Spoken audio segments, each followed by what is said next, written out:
Hi friends, welcome back to our channel. காலைல எந்திரிச்சு டீலாம் குடிச்சதுக்கப்புறம் பார்த்தீங்கன்னா, குட்டி தம்பி 2 பேருக்குமே தலைக்கு எண்ணெய் வச்சு விட்டதுக்கப்புறம், நம்மளுமே கையோட எண்ணெய் வச்சிடலான்னு சொல்லிட்டு தலைக்கு வந்து எண்ணெய் வச்சு நல்ல ஒரு மசாஜ் கொடுத்தாச்சு.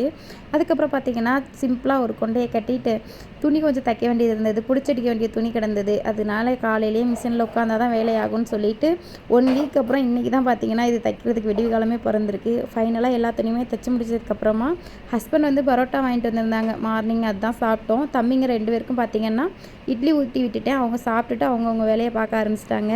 நானும் என் ஹஸ்பண்டும் கொஞ்சம் பேசிகிட்டே பார்த்திங்கன்னா ஒரு வழியாக சாப்பிட்டு முடிச்சாச்சு. சாப்பிட்டு முடித்த கையோட ரொம்ப நாளாக பெண்டிங் கிடந்த வேலை என்னென்னு பார்த்திங்கன்னா, இந்த ஆர்டிஃபிஷியல் பிளான்ட் வந்து நம்ம வீட்டில் வச்சுருந்தோம் பார்த்திங்களா, அது எல்லாமே தூசி அடைஞ்சு போய் எண்ணெய் பிசுக்குப்பட்டு ரொம்பவே மோசமான நிலமையில இருந்தது. சரி, இது இப்படியே விட்டால் சரி வராது அப்படின்னு சொல்லிட்டு வீட்டில் இருந்த ஷாம்பை போட்டு நல்லா தண்ணி ஊற்றி நல்லா வாஷ் பண்ணோம் அப்படின்னா கொஞ்சம் பார்க்குறதுக்கு புதுசு மாதிரி ஆயிரும் அப்படின்னு சொல்லிட்டு அப்படி தான் நான் க்ளீன் பண்ணேன். பார்த்திங்கன்னா எப்படி இருந்ததோ அதை விட சூப்பராக க்ளீன் ஆகி நல்லா பளிச்சுன்னு ஆயிடுச்சு.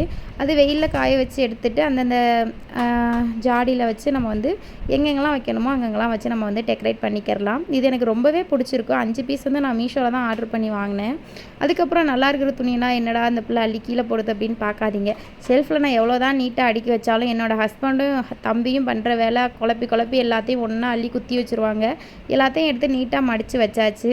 அதுக்கப்புறம் காய்கறி எல்லாமே வாங்கிட்டு வந்திருந்தாங்க. அதில் பார்த்திங்கன்னா இந்த கொத்தமல்லி, புதினா வாங்கிட்டு வந்திருந்தாங்க. அந்த புதினா வந்து கொஞ்சம் ஃப்ரெஷ்ஷாக நல்லா வேர் விட்டு இருந்தது. அதை வந்து தண்ணியில் போட்டு வச்சுட்டேன் தழுக்கிறதுக்காக.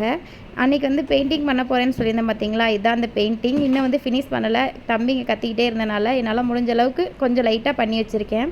அதுக்கப்புறம் அண்ணி வீட்டுக்கு வந்து ரொம்ப நாளாக போகணும் அப்படின்னே இருந்தோம். சரி, இன்றைக்கி போயிட்டு வந்துடலான்னு சொல்லிட்டு எங்கள் அண்ணி வீட்டுக்கு தான் போயிருந்தோம். எங்கள் அண்ணி யூடியூப் சேனல் வச்சுருக்காங்க. குக்கிங் வீடியோஸ்லாம் போடுறாங்க. எல்லாமே நல்ல நல்ல வீடியோவாக இருக்கும். நான் உங்களுக்கு வந்து டிஸ்கிரிப்ஷனில் வந்து லிங்க் கொடுக்குறேன். மறக்காமல் செக் பண்ணி பாருங்கள். சப்ஸ்கிரைப் பண்ணி சப்போர்ட் பண்ணுங்கள்.